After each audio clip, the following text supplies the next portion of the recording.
muchas gracias por conectaros. Ya sé que estamos a punto de empezar un largo fin de semana, así que espero que os resulte interesante mi presentación, mi perspectiva sobre la liquidez y en particular los libros de órdenes versus los AMMs. Por cierto, soy Alex, soy CEO de IDEX y el tema del que voy a hablar ha sido un tema muy candente en las últimas semanas. Así que me gustaría dar mi perspectiva personal. Nosotros somos un exchange descentralizado y creo que tenemos una percepción bastante única sobre la liquidación. Así que rápidamente vamos a hablar de la generación de mercado para asegurarme que todo el mundo sabe lo que es y cómo funciona. Vamos a hablar también de los libros de órdenes limitados centrales, los centralizados y los descentralizados.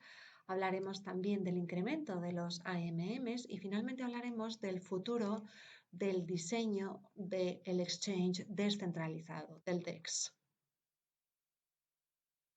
Entonces, en primer lugar, me quiero asegurar que todo el mundo entiende lo que es la generación de mercado y es literalmente lo que dice, es decir, que los traders del mercado generan mercado asegurándose que siempre hay órdenes para comprar o para vender. En este ejemplo tenemos un activo con un precio de mercado de $100 y tenemos un precio de venta, una orden de venta de $101 y una orden de compra de $99. Y estas órdenes se quedan ahí para que otros compradores y vendedores, los takers, lleguen al mercado y hagan trading con esas órdenes. Lo que hacen los generadores de mercado es realizar estas transacciones hacia un lado y hacia otro, consiguiendo dinero del spread, de la horquilla, con la diferencia entre las órdenes de compra y las órdenes de venta. Y el proceso es de compensación, es decir, que si tienes spreads puedes conseguir más trading porque lo que se hace es cruzar el spreads y aunque pierdan un poco, así que los spreads pueden motivar más trading, pero sabiendo que vas a conseguir menos beneficio en ese trading. Pero aquí lo importante es que los generadores de mercado están siempre en el mercado, intentan siempre cambiar su comportamiento para conseguir un buen ROI.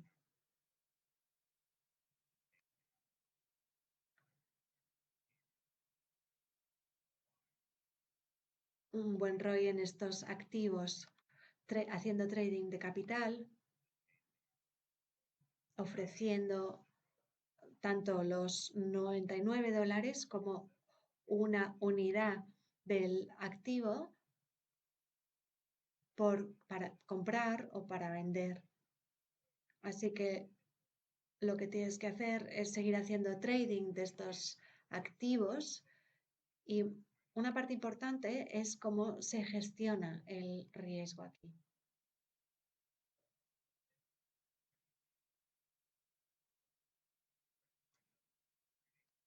El riesgo de mantener los spreads para que siga habiendo suficiente trading o asegurarte de que el mercado no se vaya o no se mueva contra ti demasiado. Así que muchos de vosotros conoceréis la forma más común de funcionar de los market makers, de los generadores de mercado, y es a través del libro de órdenes Central Limit. Esto es de forma histórica como los exchanges han funcionado. Hay una agregación de todas las órdenes en una única vista compartida. A la derecha veis las órdenes individuales de todos los generadores de mercado y luego los takers tienen la oportunidad de cruzar el spread y tomar esa liquidez de los libros de los generadores de mercado. Y lo interesante aquí es que todo el mundo piensa que los generadores de mercado son como depredadores en el mercado, pero en realidad son los takers los que llevan la delantera. Hay un artículo interesante sobre este tema que realmente lo ilustra muy bien. En Therapy Insights se publicó y básicamente lo que dice es que los takers no tienen que hacer un trade, mientras que los generadores de mercado para poder generar dinero tienen que siempre estar lanzando órdenes en el mercado. Los takers pueden elegir no hacer trading bajo determinadas condiciones y el hecho de hacer trading significa de forma implícita que saben algo que los generadores de mercado no saben. Así que tienen una razón para hacer ese trading y esta razón todavía no se ve reflejada en los mercados disponibles.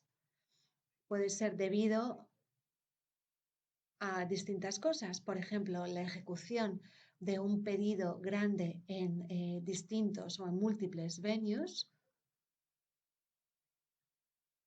A lo mejor están levantando órdenes en distintos venues al mismo tiempo.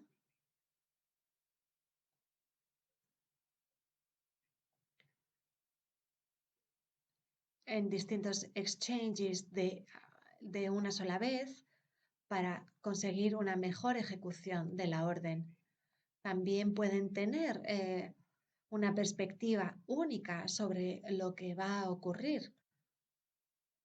Quizá tengan un modelo predictivo muy bueno que les permita hacer predicciones sobre las direcciones o a lo mejor tienen información interna, una perspectiva única sobre hacia dónde se va a mover el mercado o quizás simplemente puede ser un trader que no tenga más información pero simplemente actúa con una visión un tanto inocente.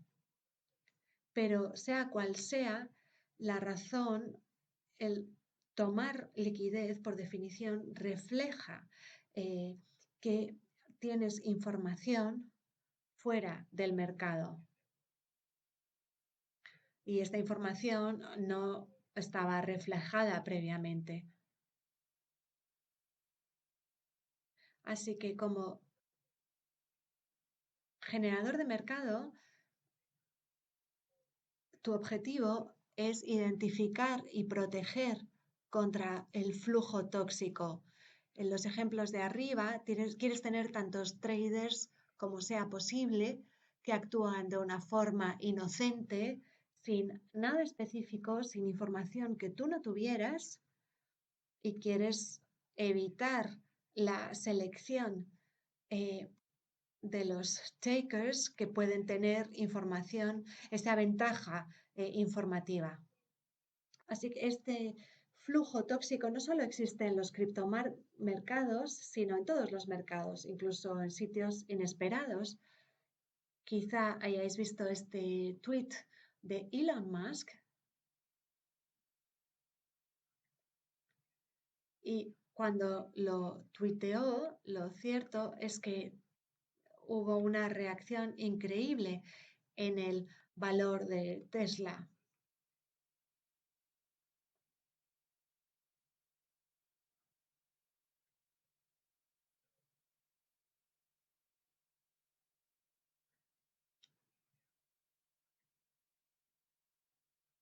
el valor aumentó en 9% el valor de Tesla después de este tweet.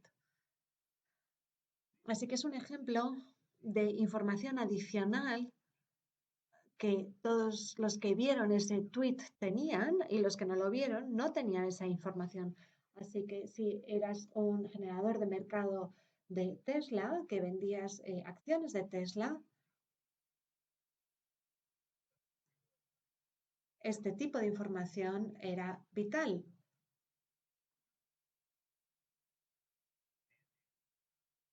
Y si tenías algún mandato de tener un cierto número de acciones disponibles para comprar o vender, tendrías que encontrar el equilibrio de nuevo. Y esta es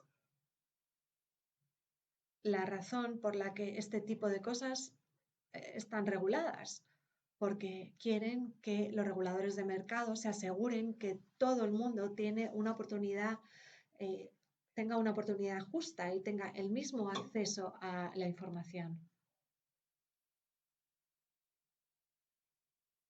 Por ejemplo, los burning calls, donde los ejecutivos tienen informaciones sobre acciones o empresas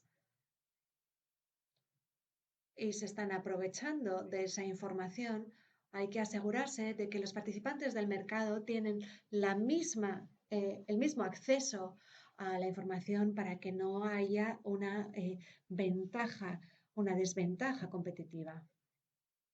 Pero la pregunta como generador de mercado es cómo te proteges de ese flujo tóxico, cómo evitas este flujo. Te proteges de la misma manera en la que se genera ese flujo tóxico y para eso hay que ser muy rápido.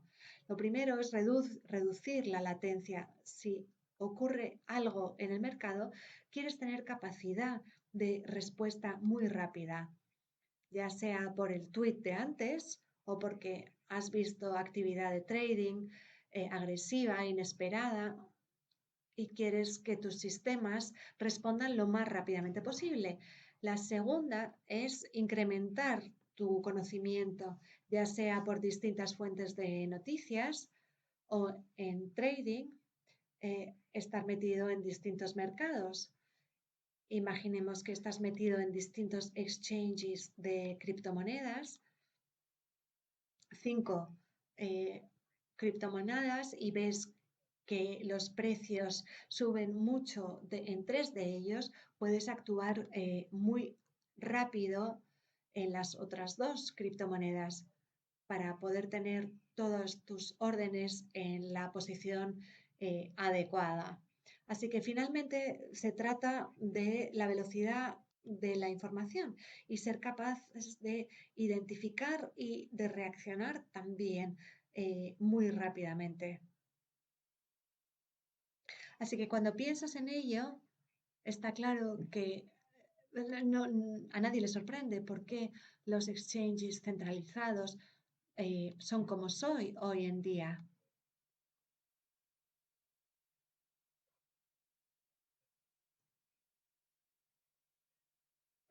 Porque todos se meten en un motor de acción y de ejecución y todos los generadores de mercados han construido sistemas muy robustos que les permiten interactuar o actuar muy rápidamente y de forma muy precisa con la infraestructura del exchange que hay por debajo. Y por eso quería compartir algunas perspectivas de por qué los exchanges descentralizados tempranos han replicado estos libros de órdenes en cadena y por qué esto no funcionó muy bien. Mi cofundador formaba parte de EtherX.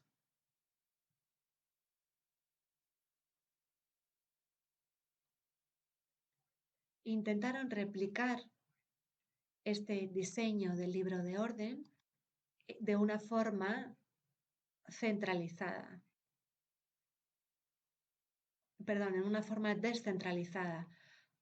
Básicamente todo el sistema del exchange, no solo la custodia y el settlement, sino también el order book y la ejecución,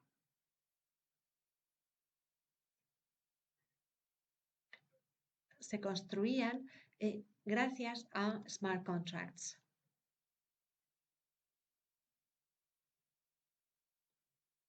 Pero el problema fueron las características de la red de Ethereum, porque cada vez que querías pagar o cancelar una orden, tenías que pagar una penalización del coste del gas,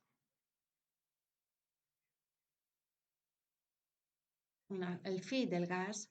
Así que esto se hizo muy costoso para los generadores de mercado. También cada vez que haces una transacción tienes que tener todas estas cosas en la cabeza. Y el resultado es que era fácil que te sacaran del juego y tenías que correr para quitar tu orden y actualizarlo a un precio más realista. Tenías que pagar para ello, no lo quieres hacer muy a menudo y claro, esto se va a comer tus beneficios. Y los resultados son spreads muy altos y baja liquidez. Y nadie quiere participar en un mercado así, donde tiene tantas desventajas. Alrededor del 2019 se introdujo un nuevo tipo de exchange. Era una respuesta única a mucho de lo que estaba pasando de las redes debido a las limitaciones de estas redes descentralizadas. He cogido este gráfico de un artículo de Bancor. Son uno de los primeros AMMs. Un AMM no tiene ningún libro de órdenes. Lo que hace es usar una fórmula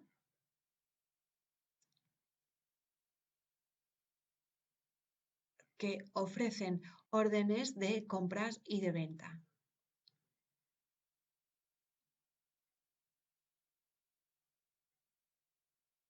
Lo que hacen es que los proveedores de liquidez deposita dos activos en un smart contract y el ratio de estos activos ayuda a fijar el precio. Estos activos se ofrecen a otros basados en una fórmula fija, lo cual crea una curva suave. Como se ve en este gráfico, tenemos detrás el libro de órdenes tradicional con los generadores de mercado individuales y sus ofertas particulares, y luego está la representación de la curva suave, y esta representación es por la fórmula de Bancor. Así que los usuarios pueden comprar y vender de forma automática a partir de esta piscina de activos. Hay varias propiedades interesantes. Una son los precios de los AMMs que nunca se actualizan de forma independiente, porque hay un libro de órdenes central donde los makers actualizan las órdenes de forma constante y estos precios no cambian hasta que alguien hace un trading contra la curva.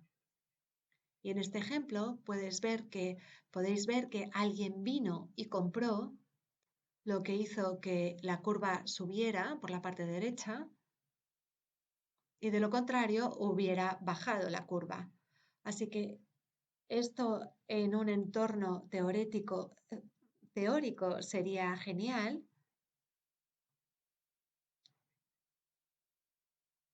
porque solo tienes una transacción cuando quieres quitar una orden de los libros, pero de primera vista puedes pensar que es algo que no debería poder funcionar.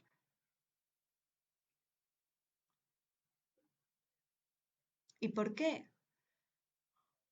Porque si recuerdas lo que decíamos antes, una de las cosas principales como generador de mercado es tener la capacidad de actualizar tus precios y protegerlos contra los flujos tóxicos.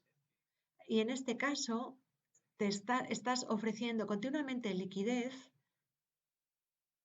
a un precio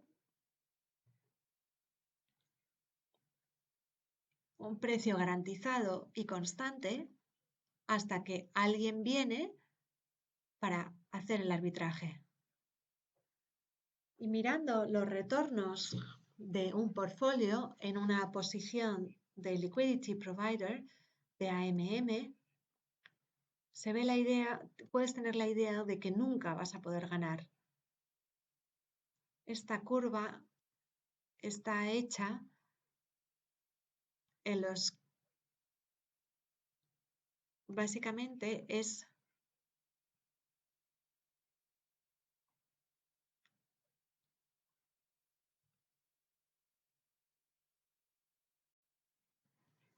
se ve en el eje X, que es el ratio de los dos activos en el AMMs. En base a los activos se ve qué ocurre en el valor del portfolio en base a los cambios del ratio. Y aquí lo importante es que está limitado en cero, da igual la dirección del precio,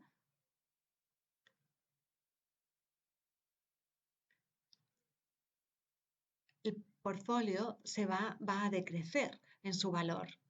Entonces, esto confirma la idea de que está garantizado que vas a perder dinero, pero lo que este análisis ignora es el hecho de que como LP en realidad vas a ganar los fees.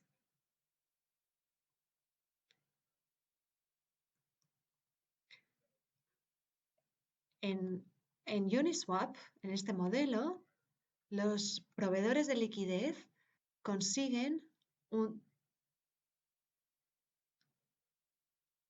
un, un 0,3% en cada trade. 30 puntos básicos de fee en cada trade y esto va aumentando con el tiempo. Aquí se ve la misma curva que la anterior con la misma forma, pero esto es de ETH DAI del pool Uniswap y aquí se ve cómo cambia la curva hacia arriba, es decir, que gran parte de la curva está por encima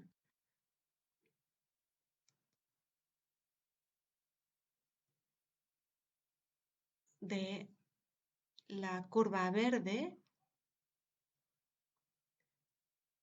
por encima de la línea base del 100%. Y la línea azul muestra el rango de fluctuación en los precios ETH que ocurren, aunque permiten que los LPs sigan consiguiendo rentabilidad. Y esto lo muestra mejor porque la línea roja son los fees acumulados por los LPs, por los proporcionadores de liquidez. Y luego se puede ver cómo va incrementando de forma constante en el tiempo contra el pool. La línea verde muestra el precio de ETH Y aquí se ve como en este periodo de tiempo empezó bajando hasta después empezar a subir de forma lenta, pero nunca llegando a donde había empezado. Y la línea azul es el valor del portfolio excluyendo los fees. Se puede ver que cuando el precio de ETH empezó a caer de forma brusca, lo que ocurrió con este valor del portfolio también empezó a bajar y nunca vuelve a cero, y la naranja incluye los fees. Se puede ver cómo diverge de la línea azul con el tiempo hasta llegar al positivo. Entonces, ¿qué ocurre aquí? Me gusta este gráfico porque cuenta las circunstancias bajo las cuales ser un LP para Uniswap, por qué puede ser una buena idea y cuándo puede ser una mala idea. Lo básico que buscas es mucho volumen, muchos fees, lógicamente, fees acumulados y muy poca volatilidad.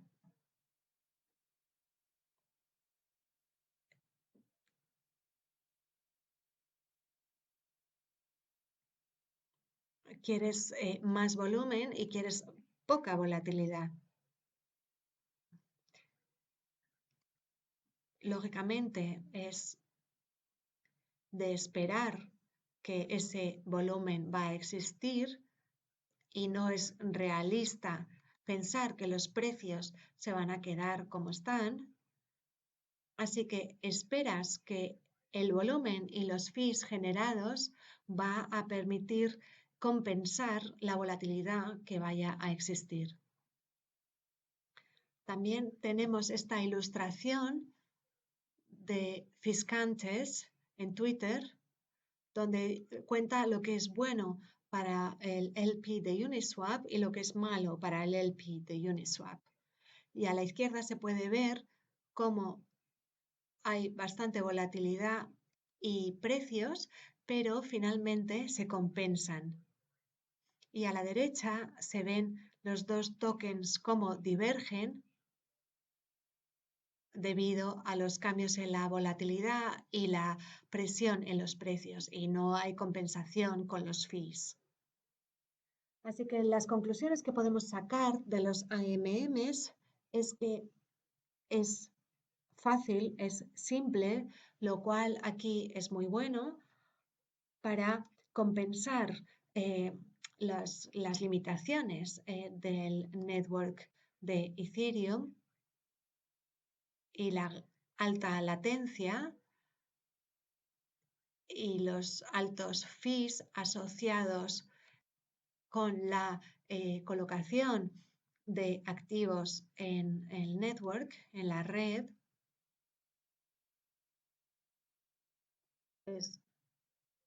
También permite participar con solo un clic, así que no se requiere ninguna infraestructura y ningún tipo de equipamiento o de conocimiento.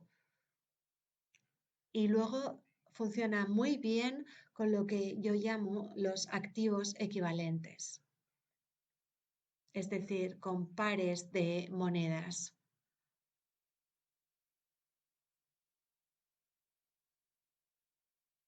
Por ejemplo, pares de monedas estables como DAI y Ether o Wrap2 BTCs. Los activos se espera que van a tener los mismos precios, van a generar volumen y es raro que haya problemas de volatilidad. Pero los usuarios no tienen que tener miedo a los patos negros, a los cisnes negros, porque ETH ha estado en los últimos 2 años en la base del crecimiento de los AMMs. sobre todo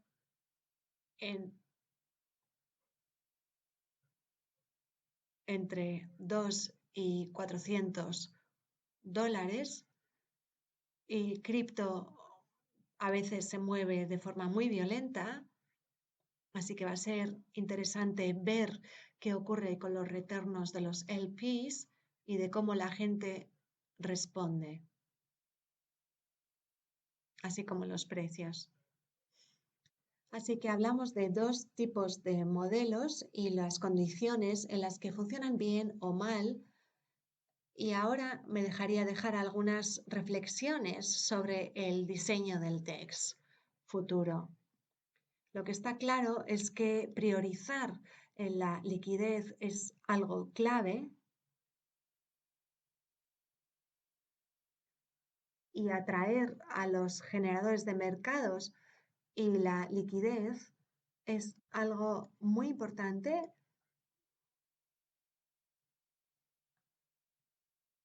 para tener adopción en tu plataforma. Pensamos que esto va a crecer en tres direcciones distintas. La primera es la replicación de estos libros de órdenes centrales limitados. Un ejemplo es Ethereum operando en esta red,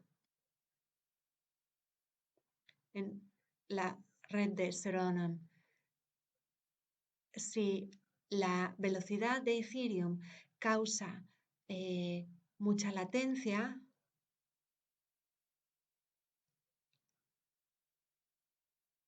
aquí y los market makers, los generadores de mercado, pueden proporcionar liquidez. ¿Qué pasaría si pudiéramos aligerar la cadena con la esperanza de que sean más ajustadas a las actividades?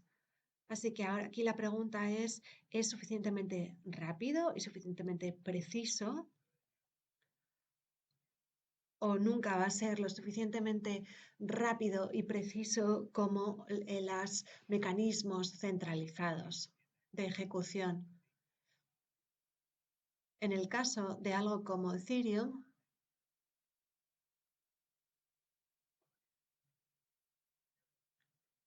en el caso de algo como Serum, aparte del entorno Ethereum,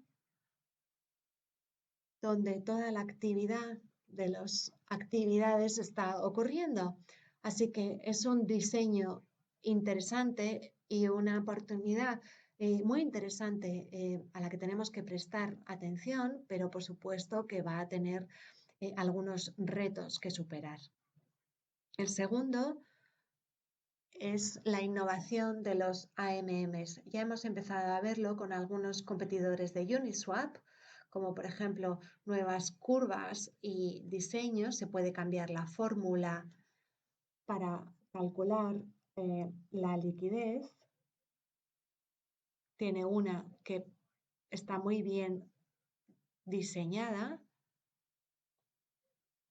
pero creo que a largo plazo van a ser una desventaja porque hacen trading en distintos venues,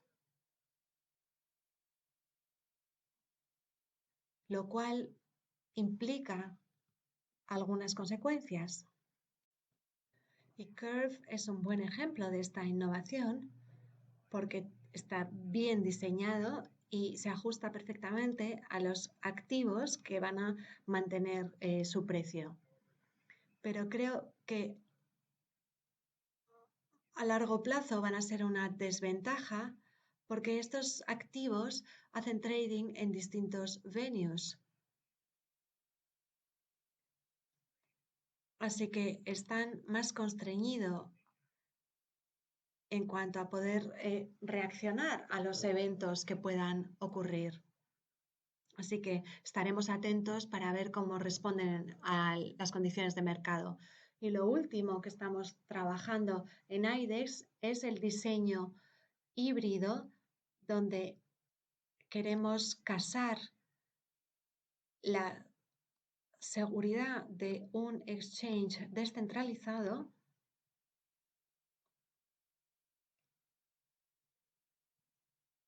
con el rendimiento de lo centralizado. Y esto se hace teniendo un tipo de arquitectura muy específica, es llevando los componentes de off-chain, como el libro de órdenes, el motor de matching, la ejecución, y emparejándolo al on-chain, como por ejemplo la custodia y el settlement. Por supuesto, todo esto no es gratis. Estamos haciendo algunas compensaciones en términos de descentralización, algunos sacrificios para conseguir el rendimiento de lo centralizado, pero el resultado es un exchange centralizado con una custodia de fondos descentralizada. Y para los que estáis interesados, IDEX 2 se va a lanzar en 2 días, el 20 de octubre, así que estamos tremendamente ilusionados con esto.